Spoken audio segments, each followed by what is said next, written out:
Hi friends, welcome back to our channel smart పోక్షిత. ఈరోజు మన రెసిపీ వచ్చేసి అప్పాలు ఎలా ప్రిపేర్ చేసుకోవాలో చూద్దాం. మనం మెజరింగ్కి ఏ కప్ అయినా గ్లాస్ అయినా ఏది తీసుకుంటే అది సేమ్ కప్తో 1 కప్పు బొంబాయి రవ్వ, 1 కప్పు బియ్యం పిండి, 1 కప్పు గోధుమ పిండిని వేసుకోవాలి. ఇలా ఈ మూడింటిని బాగా కలుపుకోవాలి ఒక గరిటె సహాయంతో. ఇలా ఈ మూడింటిని బాగా కలిపేసుకున్న తర్వాత దీంట్లోకి 3 గ్లాసుల బెల్లంని తీసుకోవాలి. అంటే 1 కప్పు గోధుమ పిండి, 1 కప్పు బియ్యం పిండి, 1 కప్పు బొంబాయి రవ్వ తీసుకున్నాం కదా, ఈ 3 కలిపి 3 గ్లాసుల బెల్లంని తీసుకొని ఒక బౌల్లోకి వేసుకోవాలి. అలాగే 3 గ్లాసుల నీళ్ళని కూడా వేసుకొని స్టవ్ పైన పెట్టి బెల్లం కరిగేదాకా కరగనిచ్చుకోవాలి. పాకం ఏమీ రావాల్సిన అవసరం లేదండి. మనం ఏ గ్లాస్తో అయితే బియ్యం పిండి, గోధుమ పిండి, బొంబాయి రవ్వ తీసుకున్నామో అదే గ్లాస్తో బెల్లం, నీళ్లు కూడా తీసుకోవాలి. బెల్లం వేసిన తర్వాత గరిటెతోటి కలిపెట్టుకుంటూ ఉండాలండి, లేదంటే కొంచెం అడుగున అంటుకుంటూ ఉంటుంది. ఇది బెల్లం కరిగేలోపు మనం యాలక్కాయల్ని దంచుకుందాం. దీనిలోకి 3 యాలకులు అయితే సరిపోతాయండి. 3 యాలకుల్ని పైన పొట్టు మొత్తం తీసేసి ఇలాగా దంచుకొని పెట్టుకోవాలి. బెల్లం కరిగిన తర్వాత యాలకుల పొడి కూడా వేసుకొని మొత్తం ఒకసారి బాగా కలిపేసుకోవాలి. చూడండి, బెల్లం అనేది ఎక్కడా లేదు, మొత్తం కరిగిపోయింది. ఇలా నీళ్లు బాయిలింగ్ అవ్వడం స్టార్ట్ అయిన తర్వాత దీంట్లోకి ముందుగా మనం కలిపి పెట్టుకున్న పిండి ఉంది కదా, అది వేసుకొని ఉండలు లేకుండా పిండిని కలుపుకోవాలండి. ఉండలు కానీ ఉన్నట్లయితే మనం అప్పాలు చేసి ఆయిల్లో డీప్ ఫ్రై చేసేటప్పుడు పేలుతాయి. కాబట్టి చూసుకొని జాగ్రత్తగా ఉండలు లేకుండా కలుపుకోండి.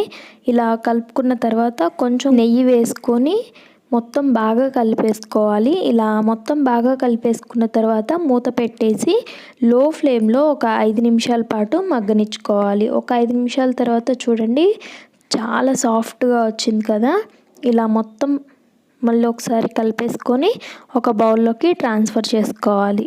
ఈ అప్పాల ప్రిపరేషన్ అనేది ఒక్కొక్కరు ఒక్కొక్క విధానంలో చేస్తారండి. మేమైతే ఇలా చేస్తాము. ఇది పూర్తిగా చల్లారనిచ్చుకోవాలండి. పట్టుకుంటే మనకి చేతికి అంటకుండా ఉన్నట్లయితే మనకి నెయ్యి అనేది కరెక్ట్గా సరిపోయి పూర్తిగా ఉడికి పర్ఫెక్ట్గా వచ్చినట్లండి.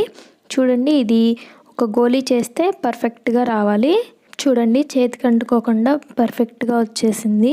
ఈ విధంగా కానీ మీకు వచ్చినట్లయితే మీకు పర్ఫెక్ట్గా వస్తాయండి అప్పాలు అనేవి. బయట క్రిస్పీగా, లోపల సాఫ్ట్గా, చాలా అంటే చాలా బాగుంటాయి. ఇది మొత్తం ఒకసారి కలిపేసుకొని చూడండి, నెయ్యి అనేది పైకి చేతికి అంటుకుంటుంది కదా, ఇలా ఉండాలి. ఇప్పుడు దీన్ని చిన్న చిన్న బాల్స్గా చేసుకొని అప్పాల్లాగా ఒత్తేసుకోవడమేనండి. ఫస్ట్ మీరు అన్ని బాల్ చేసుకొని పెట్టుకున్నారంటే ఈజీగా తొందరగా అయిపోతుందండి. ఆ తర్వాత మనం అప్పాల్లాగా ఒత్తుకోవాలి. మరీ పల్చగా ఒత్తుకోకూడదండి, కొంచెం మందంగానే ఒత్తుకోవాలి. వీడియో క్లిప్లో చూపిస్తున్న విధంగా ఇట్లాగా చేసుకోవాలండి. చూడండి, అన్నిటినీ ఇలా ఒత్తి పెట్టేసుకోవాలి. కొంచెం మందంగా ఇలా ఒత్తేసుకొని ఆయిల్ పెట్టుకొని ఆయిల్ బాగా హీట్ అయిన తర్వాత ఇది ఒక్కొక్కటిగా వేసుకోవాలి. వేసుకొని గోల్డెన్ బ్రౌన్ కలర్ వచ్చే వరకు ఫ్రై చేసుకోవడమేనండి. ఇవి వేసుకొని 1 నిమిషం తర్వాత గరిటెతో కలపెట్టుకుంటూ ఉండాలండి. వెంటనే కానీ కలపెట్టినట్లయితే మొత్తం అంటుకుపోతాయి, ఒకటే దగ్గర ఉంటాయి. ఇది హనుమాన్ జయంతి అప్పుడే కాదండి, విడిగా కూడా మనకి ఏమన్నా తినాలనిపిస్తే 10 మినిట్స్లో అయిపోయే రెసిపీ అండి. ఇది చేసుకొని మనం ఇంట్లో కూడా తినచ్చండి. ఏమన్నా స్వీట్ తినాలనిపించినప్పుడు, అలాగా ఏదైనా స్నాక్ అయినా ఇది చేసుకొని పెట్టేసుకున్నారంటే ఇవి ఒక 15 to 20 డేస్ వరకు నిల్వ ఉంటాయండి. ఇవి ఇలా ఒక ప్లేట్లో వేసుకున్న తర్వాత కింద గరిట పెట్టి పైన ఒక గరిట పెట్టి గట్టిగా ప్రెస్ చేసుకోవాలి.